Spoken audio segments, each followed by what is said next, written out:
In the age of the internet, we buy and sell across the globe at the push of a button. The great technological advances which gave birth to the World Wide Web are constantly driven forward by the needs of commerce and trade. But this is nothing new. Archaeologists are still uncovering the secrets of international trade between the ancient empires of our past.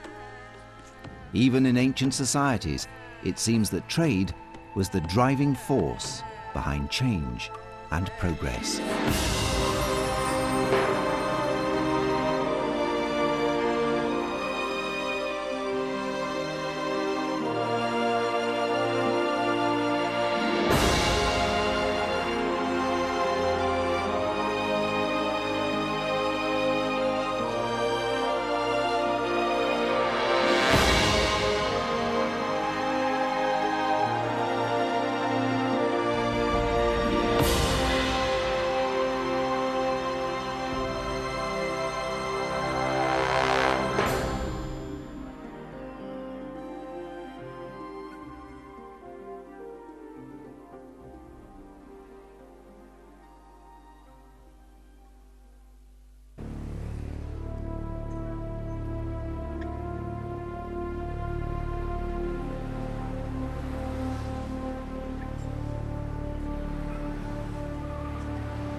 The world in which we live has been tailored to facilitate trade and commerce, but sometimes that trade is less than desirable.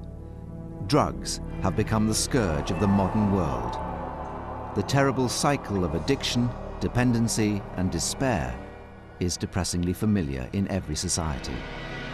Trafficking in drugs is a global offense, but new findings point to the fact that drugs like opium may have been traded since the very earliest of times. There is now clear evidence to suggest that in ancient societies there was already a highly developed trade in cocaine and heroin. This is just one of the many secrets of trade between ancient empires which are now being discovered.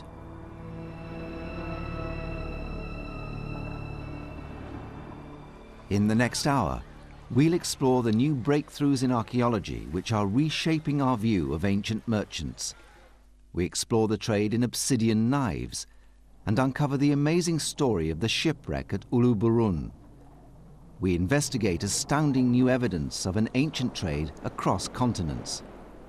We also look into the beginnings of trade in silk, the most luxurious of materials, and how it became a vital link between East and West in ancient times. There's no doubt that trade and exchange are not only one of the great measures of the development of society, but also clearly one of the great driving forces. I think the reason trade's been so important for the growth of civilization is because when people trade, they meet. So people would see new things, talk about new things, exchange news, and obviously exchange wives and husbands and so on as well. And that has meant that they have developed large groups of people working with each other. But they went on to make artifacts in very complicated ways, which lead us to understand very directly how they ran a bureaucracy. So every reason to think of trade as being one of the essential requirements for any kind of expanded urban civilization, because you have to distribute it. The form that that trade takes, of course, may vary.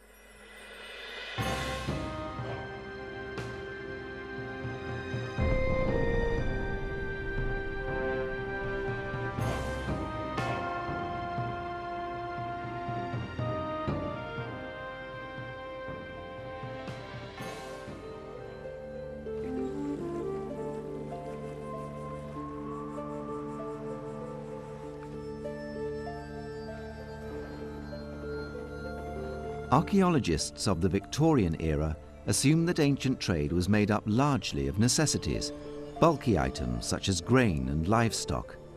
They thought that ancient man would have been too preoccupied with survival to trade in luxury goods.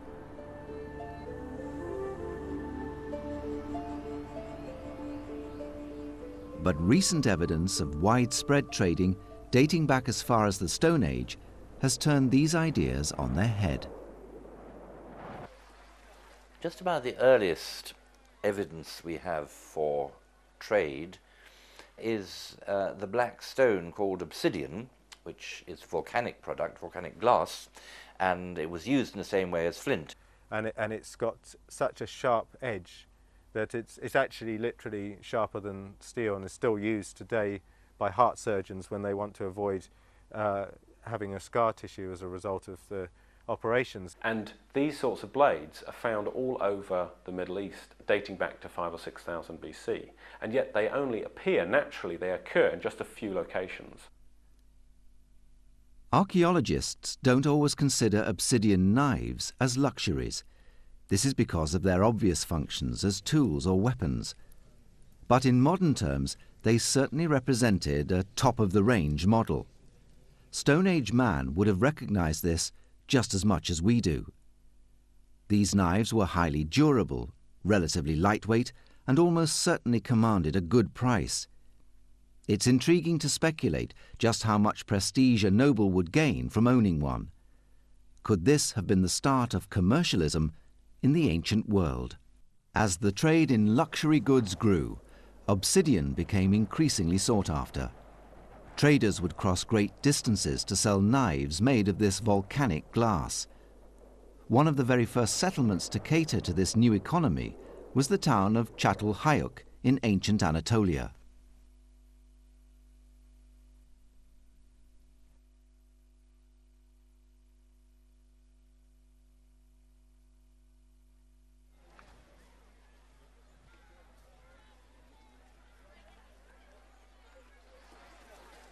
Çatalhöyük, basically, a lot of people would surmise, actually built up its size and its reputation as a centre by being a sort of middleman between the volcanic regions where the stone was quarried and distributing it to other parts of the country.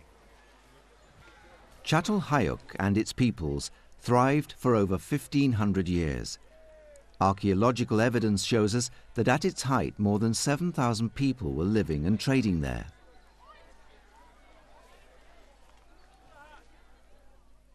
Wherever this precious black glass was found, trade and population flourished.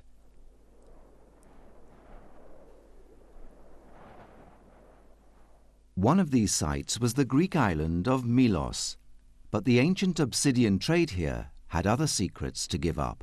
Because it's found in only a limited number of places, and because by analysis, by scientific analysis, you can confirm that if you find this bit of obsidian on the Greek mainland, you can confirm this piece had to have come from Milos, so you can establish the trading pattern. There's an uncanny resemblance between this old world trade and its new world counterpart. In a region of what is now southern Mexico lived the ancient Olmec peoples.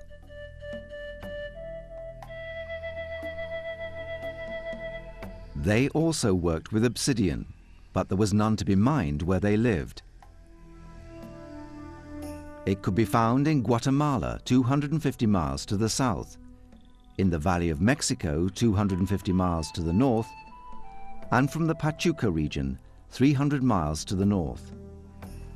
To do so required endurance testing marches through dense jungle. It was a price worth paying. In time, the Olmecs gave way to the people of the city of Teotihuacan, near the site of modern Mexico City. It was from this city of pyramids that trade in obsidian tools took off in the ancient societies of Central America. The city was laid out in a grid pattern, just like modern New York. It housed many specialist craft workshops. The making and marketing of obsidian tools became as basic to their economy as the steel industry has been to modern nations. Such was the demand for these goods that the city of Teotihuacan imported obsidian from as far as 500 miles away. The leaders of the city consolidated their power by controlling the trade. Obsidian tools were traded for luxury items such as cacao, the source of chocolate. In ancient times, an important trade in obsidian tools grew up on both sides of the Atlantic. The traders' goal was to supply a strong demand for high-quality goods that could not be met locally. The ancients took long, perilous journeys to fill this gap in the market. The first merchants must have needed grit and determination as well as good sense to succeed. They also needed new forms of transport.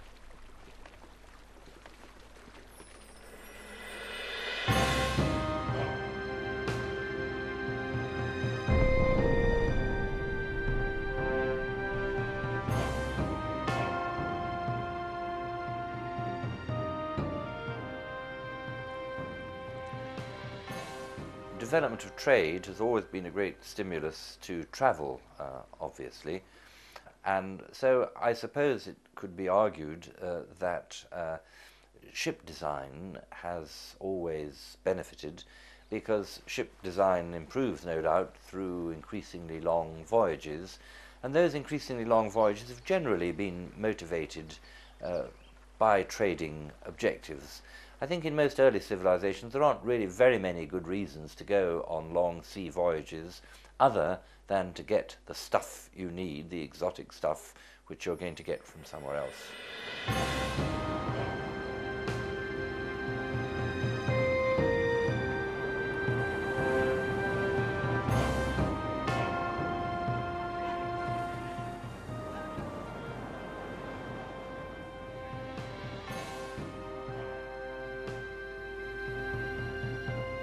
The secrets of ancient sea traders have recently been uncovered. The discovery of a shipwreck at Uluburun off the coast of southern Turkey has revolutionized thinking about Bronze Age trade.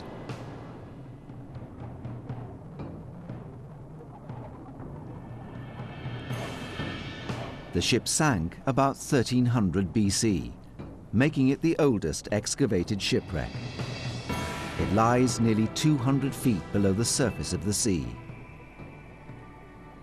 The project team from the Institute of Nautical Archaeology have made 22,500 dives to it in 10 years of research. What their divers have brought up from the wreck has stunned scholars worldwide. The Uluburun wreck has proved itself one of the greatest archaeological finds of all time. Tons of artifacts have been recovered. The exquisite beauty and craftsmanship of some of the items have few equals, if any. The wreck truly merits the description of a treasure ship.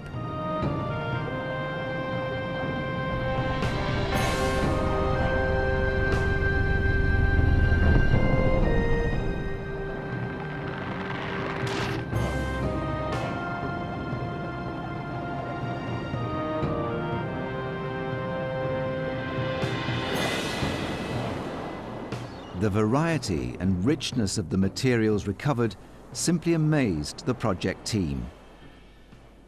On board were ebony logs from tropical Africa, amber beads from northern Europe, a bronze sword from Italy, a seal carved in Mesopotamia, pottery from Cyprus, ceramics from Greece, tin either from Britain or Afghanistan, weapons from Palestine, along with Canaanite jewelry. All were found in excellent condition. Also on board were 175 ingots of glass, some cobalt blue, some turquoise, along with one unique example, colored lavender. There were 4 faience drinking cups, one in the shape of a woman. Ostrich eggshells were found, which were probably used as receptacles. The shells of tortoises, destined to become sounding boxes for lutes. 2 duck-shaped ivory cosmetic containers were brought to the surface. Even an ivory trumpet was discovered. The list of luxuries seems almost endless. But this was not all.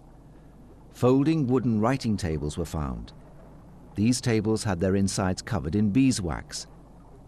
Writing or accounts were then scored into the soft material. It's been said that had the beeswax not been washed away by the sea, the wreck would have given us the world's oldest books. Most interestingly, the ship was carrying 10 tons of copper and 1 ton of tin, the constituents of bronze. These were in the form of ingots, solid metal bars. This was enough bronze to equip an ancient army with weaponry. There were also animal-shaped stone weights. The weights are of particular interest as they were used by merchants to assess the value of traded ingots. The discovery of the ingots and the weights points distinctly to the likelihood of the ship being part of a complex commercial operation.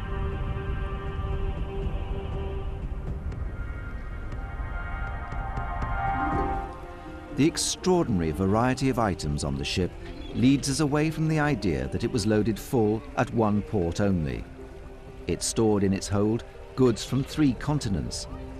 Some of these goods had travelled great distances, even to get to the port where they were taken aboard.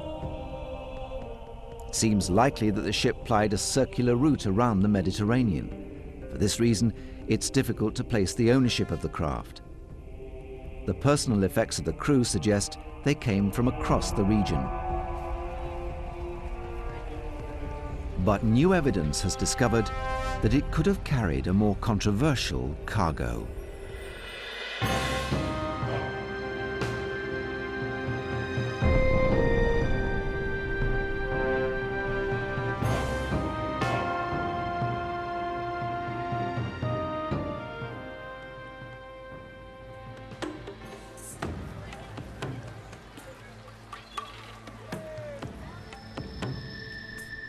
The great ports of the Egyptian pharaohs would have certainly been a port of call for seafaring traders. There's plenty of evidence for their extravagant tastes in fine garments and beautifully crafted utensils of all kinds. But recent research into their use of drugs has thrown the most basic assumptions about early trade into doubt. People often think that drugs are, a kind of modern thing almost, but certainly we know that people were trading in drugs for thousands of years. And one very clear example of this was that Cyprus was sending a lot of opium to Egypt during the time of Tutankhamun. The story of the ancient Egyptian drug trade begins in Cyprus. It seems that a major cultivation took place on the island of a highly valued flower. It was a plant known for both its sacred and its medicinal uses. It was the opium poppy. Opium was reputed to cure or alleviate a multitude of ailments. It was used as a sedative painkiller for wounds and abscesses. It was also considered a powerful aphrodisiac. This idea undoubtedly increased its value considerably. But opium had religious uses as well. By drinking the juice of the poppy, a devotee could induce a trance in which they might encounter the gods. The Cypriot traders in opium had the advantage that their product was lightweight. But they had a difficulty. They traded across large distances, which meant that language barriers had to be overcome. Their solution was ingenious and elegant. This was very much a good example of international trade and the logistics of how international trade worked, because obviously a lot of the people that were trading didn't understand each other's languages.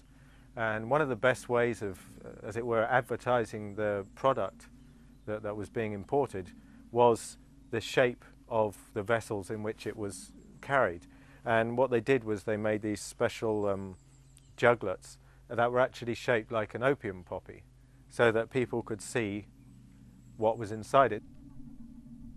These vessels, known as base ring juglets, have been found in tombs all across the Near East. Scientific tests on the residue found inside juglets discovered in Egypt have shown that they once contained opium. If further evidence were needed that the pharaohs used opium, the tomb of Pharaoh Thutmose III supplies it.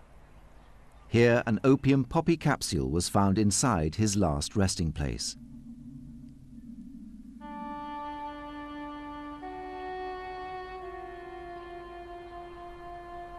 These revelations may seem extraordinary enough, but new findings from Germany are causing a seismic shift in the theories of early drug trade.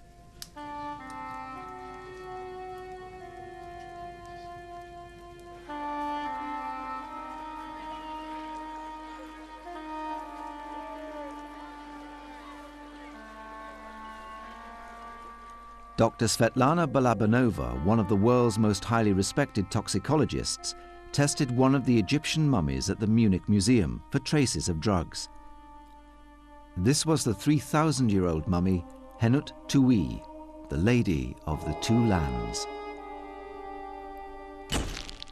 Balabanova examined hair and tissue using the same methods used in criminal courts. When the test results came back, Dr. Balabanova was so astonished she was sure they must be in error. The lady Henut Tui had tested positive for nicotine and cocaine. Under current thinking, this result was simply impossible. Tobacco and cocaine are New World drugs. History insists that Sir Walter Raleigh introduced smoking tobacco into Europe in the 16th century. Cocaine is not thought to have crossed the Atlantic Ocean until the Victorian period. Certainly any such cargo to Europe would be unimaginable to historians before Columbus and the discovery of the Americas. The doctor understandably thought her results incorrect. She sent samples from the mummy to 3 independent labs to do their own objective tests. She was sure they would fail to corroborate her findings. Surely some fault in her method would be detected. The independent laboratories confirmed her original findings. Cocaine and nicotine were present in the tissue of the mummy. The mystery had suddenly deepened dramatically.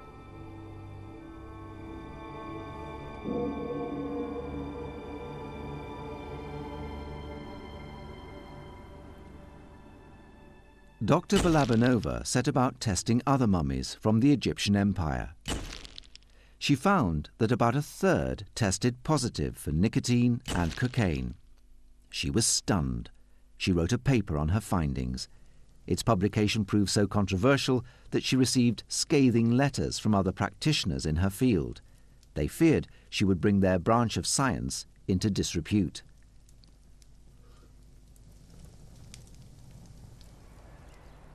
Little further research has been done since her earth-shattering findings were made public. Few scientists are willing to risk their reputations by tackling head-on the astonishing implications of her discovery. Did the ancient world partake in a transatlantic drug trade? It's not surprising that few are willing to concede the possibility. And yet, the tests done on the Munich mummies are generally considered watertight. The questions raised by the doctor's work hang tantalizingly in the air. The shipwreck at Uluburun has uncovered a great deal of information regarding early trade in 1300 BC. But no evidence was discovered that can point to the existence of a currency being used. Our ancestors seem to have yet to develop a standardized system of coinage and relied instead on the barter system.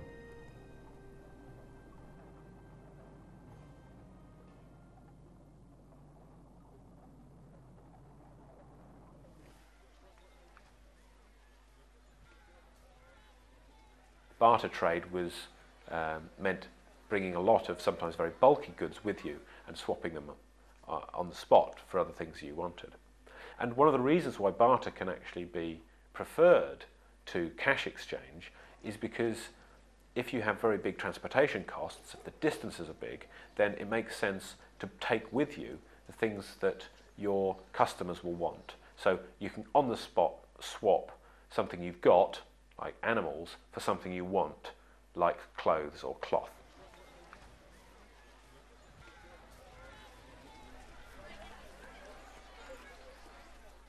The barter system helped in overcoming language barriers when trading and is still used by many salesmen throughout the world. Of course, today we're more used to credit cards and cash, But once again it seems that trading with ancient money was far more widespread than generally thought. In China, for example, cowrie shells were used as a form of currency very early, and they seem to have been traded from a faraway location. The Maldives, they think, was a location for cowrie shells that found their way to China. Because of their scarcity, and you couldn't reproduce or forge them, they formed as currency too. The old theory about coinage was that it was invented by the Greeks in the 7th century BC. People believed that it spread northwards and was taken all over Europe by the conquering Romans. Once again, recent thinking has its own ideas.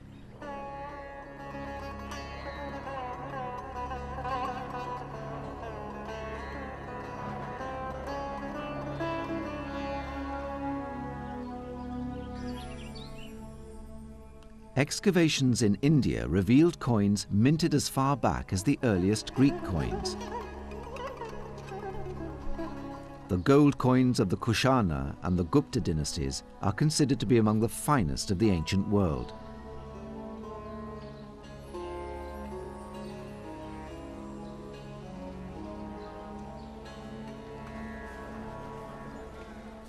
Bronze coins started to appear in China at about the same time. Some from central China were shaped like knives. Others from the Shandong Peninsula in the east were shaped like today's coins. They were cast rather than struck, and each carried an inscription with the name of the state and city that produced it. These coins needed to be large to contain this writing. Later Chinese coins were circular, usually with a square hole in the middle for stringing them on a cord. This sort of money, if you like, solved some of the problems of barter. Barter trade was meant bringing a lot of sometimes very bulky goods with you and swapping them on the spot for other things you wanted. These sorts of currencies facilitated exchange because you could carry them rather easily. You didn't have to move around with all the products that you'd use if you were going to barter. And so we can see very early civilizations as beginning to create the structure, the framework for market economies as we understand them. It's now thought that the world's earliest coinage came from Lydia, which is today part of Turkey. Lydia was rich in gold and also in electrum, a natural alloy of gold and silver. The Lydian kings used this to make coins, and the coinage was well known by the time of King Croesus in the mid-6th century BC. The Lydian capital Sardis was in contact with Greek city-states and merchants. It now seems likely that the Greeks got the idea of coinage from central Turkey. The development of early currencies undoubtedly facilitated trade in that period. Minting precious metals into coins that bore the mark of the political authority that issued them, of course, was a very important step in generating a much more commoditized form of trade, because it allowed a kind of more abstract measurement of value, and from then on, gold and silver, precious metals, became the essential marks of value for much of Europe. The firm establishing of trade produced stability and wealth, but it was also the bringer of change. Ancient peoples did reach out to discover each other because they wanted to exchange what they produced for what they did not have. Very often, what they did not have were luxury goods. As the objects found at the Uluburun shipwreck have shown, the trade in luxury goods became a widespread and lucrative business. Luxuries and trade in luxuries seems to have happened very early, and there are some very practical reasons for that. Moving around items that aren't very heavy and not very bulky, but are very valuable, is obviously the sort of trade that can be more easily undertaken over large distances.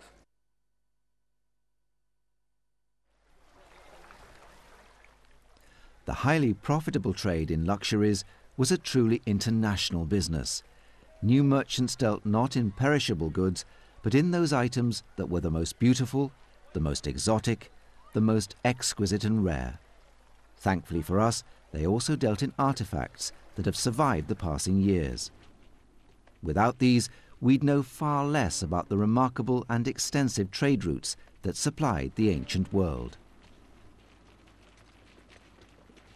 It tends to bring different cultures together. It's a kind of international language, I suppose, and you know, people simply like to see things they haven't seen before.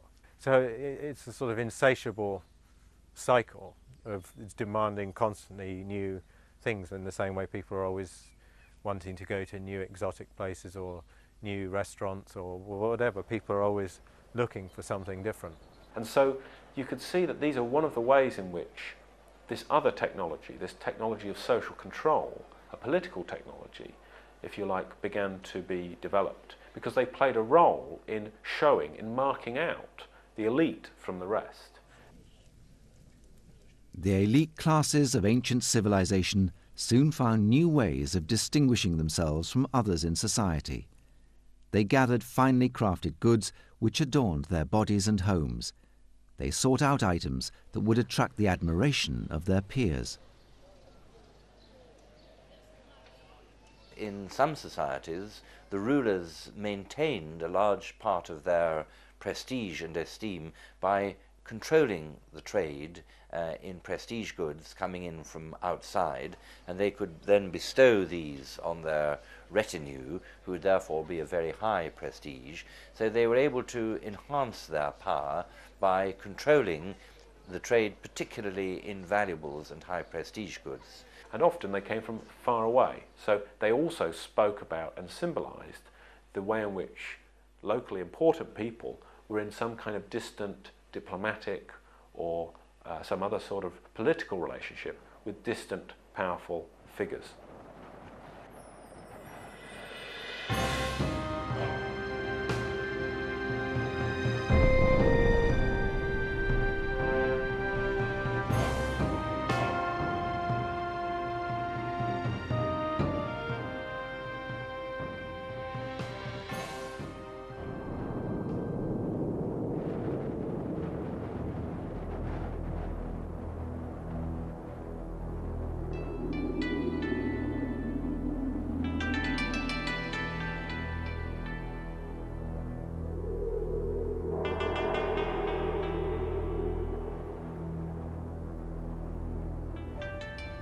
The story of the Silk Road is one of transcontinental trade in the ancient world.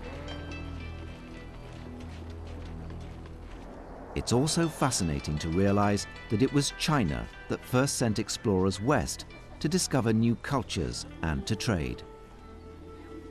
In the past, historians thought that the great civilization of China developed with little or no contact with Western cultures.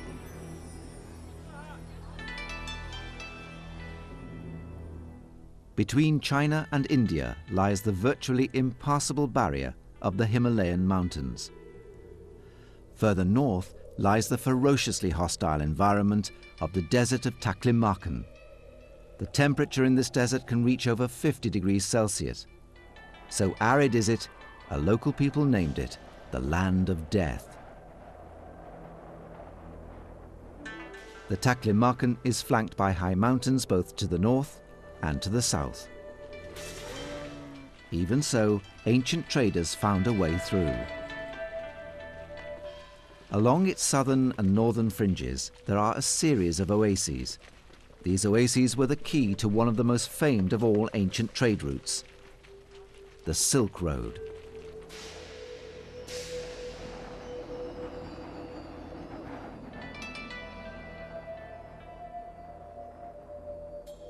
For centuries before the conquest of the Arabs in 751, this was the basic link between East and West, and traders of every nationality from central Iran moved eastwards primarily to get hold of silk, but also other goods. And the Chinese were interested in getting people, musicians, dancing girls, and certain kinds of spices by this route. This route made famous the names of Tashkent and Samarkand. The route was never a single road, but several pathways that changed over time to accommodate new political boundaries or to avoid bandits. Contrary to popular myth, it was not Marco Polo who first used the Silk Road to discover China. In fact, it was China that, long before him, first sent emissaries to the west. The birth of the route was the product of difficult times. During the Han Dynasty, the Chinese were under attack from the Xiongnu people.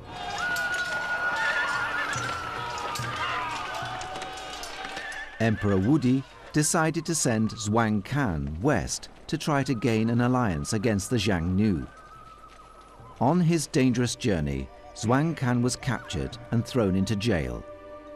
He never made the alliance he was sent for, but eventually he returned home with something far more valuable. He'd seen marvelous horses that were larger than those available in China at the time. Horses do not breed well in China. It's too wet and too hot. But to fight the nomads on horseback, they needed horses. So for centuries, they would trade with the nomads with bales of silk. These bales of silk made their way westwards and became what we know as the Silk Route trade. It didn't take the Chinese long to realize that they had a wonderful product to trade. Silk became hugely valued, especially as its only source was China. The Chinese had perfected its production several millennia ago.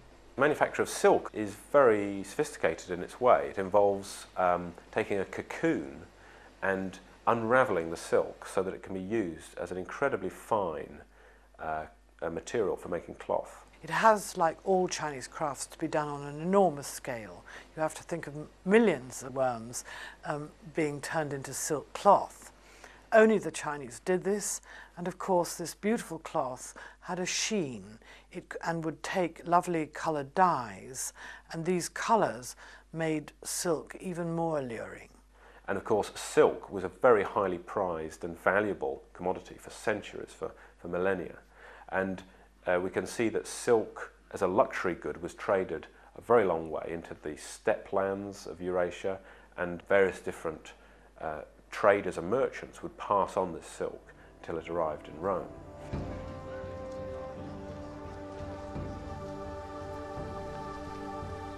In the West, in time, the Roman Empire emerged as the dominant power. The Romans first encountered Chinese silk on campaign against the Parthians. Understandably, they were deeply impressed by the beauty and texture of the material. Silk soon became fashionable in Rome.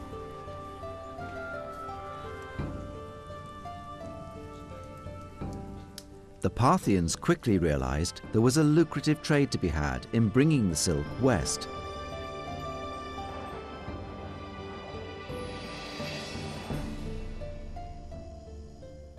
Trade by way of middlemen through the Parthian and Persian empires, who straddled the trade routes, was very ancient and was continuing, for example, throughout the time of the Roman Empire and the Han Dynasty in China. These two great states never exchanged diplomatic embassies or made any formal political contact, but they did exchange enormous amounts of silk and other luxury goods, of gold and silver coinage, which flowed via the Persian civilization in the middle.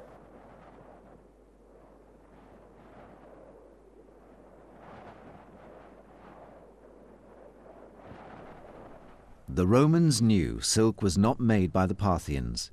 It wasn't long before they sent their own agents east to find the source of silk. The Romans found that the Chinese would not easily part with the secret of silk.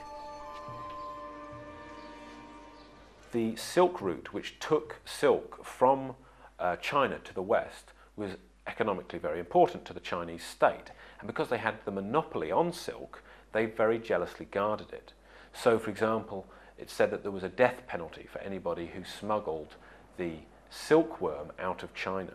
I mean, one of the things about trade, obviously, is that you don't want other potential rivals to know your sources, if possible. You want to keep it secret where it's coming from and how it's made and all these kinds of things. And of course, you can see it today. I mean, we have all kinds of corporate espionage now, which is really just an elaboration of what's been going on throughout history. Despite the intentions of the West, the secret of silk remained in Chinese hands for centuries. In the 6th century, about 550 AD, the Byzantine emperor managed to get his hands on some silkworms that were allegedly smuggled out of China by some monks who had put them in hollow staffs. And eventually in the Roman West, or the Byzantine West, silk industries were established, and silk was woven in Western Europe at Lyon, but never ever was it made on the scale that is made in China. As the demand for luxuries grew, so too did the particular wants of the buyer. The consumer was born.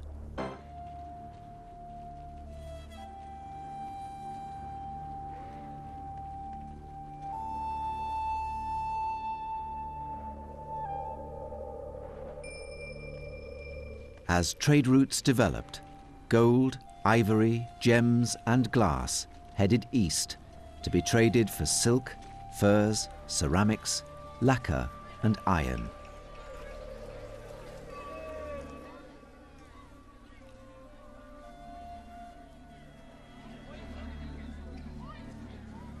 Where gold was the most highly valued commodity in the West, in the East, jade was considered far more precious. It would be intriguing to know at what rate Western gold was exchanged for Eastern jade. Jade doesn't come all over China. It's found in two areas in what we would call the Neolithic period, that is pre the use of metal. It occurs around Shanghai and in the far north, north of Peking. And that is significant because it means that Chinese don't get into gold. That whereas our cultures are based on gold and light, we have huge numbers of metaphors about the role of spirituality, which is related metaphorically to gold and light. In China, that is missing because they didn't get into gold. They got into jade. Interestingly, China was not the only civilization that valued jade more highly than gold.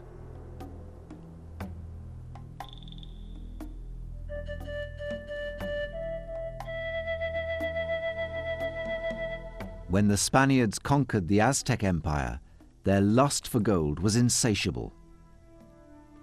This led many scholars to assume that it was the most highly prized material in ancient Central America.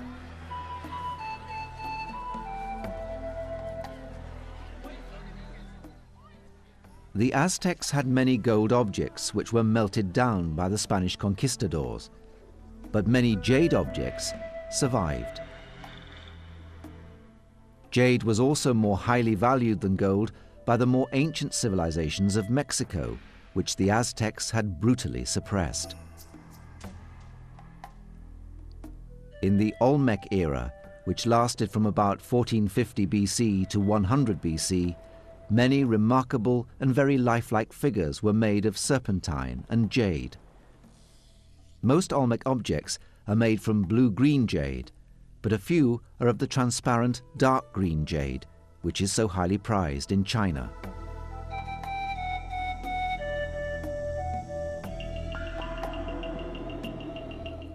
For the Olmecs, jade was not just a precious stone, but also a symbol for the heart of the earth.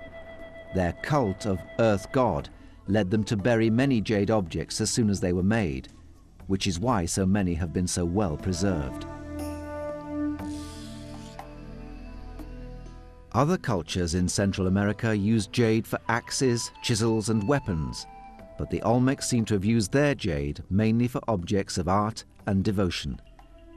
These were widely traded around the large area that is now Mexico.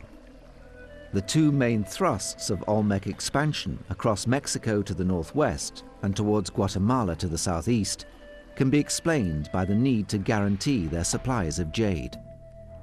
It's possible that the continued fondness of native peoples for jade, serpentine and turquoise may have reduced their opposition to the Spanish removal of gold.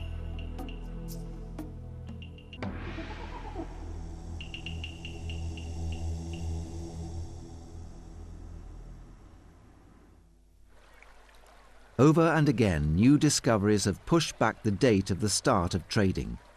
Furthermore, trade routes have been shown to be more extensive and complex than previously thought. As the voyage of discovery continues, more and more information about our past is being uncovered, but scholars know that each new find raises as many questions as it answers. The search for the marvelous secrets of ancient civilizations continues.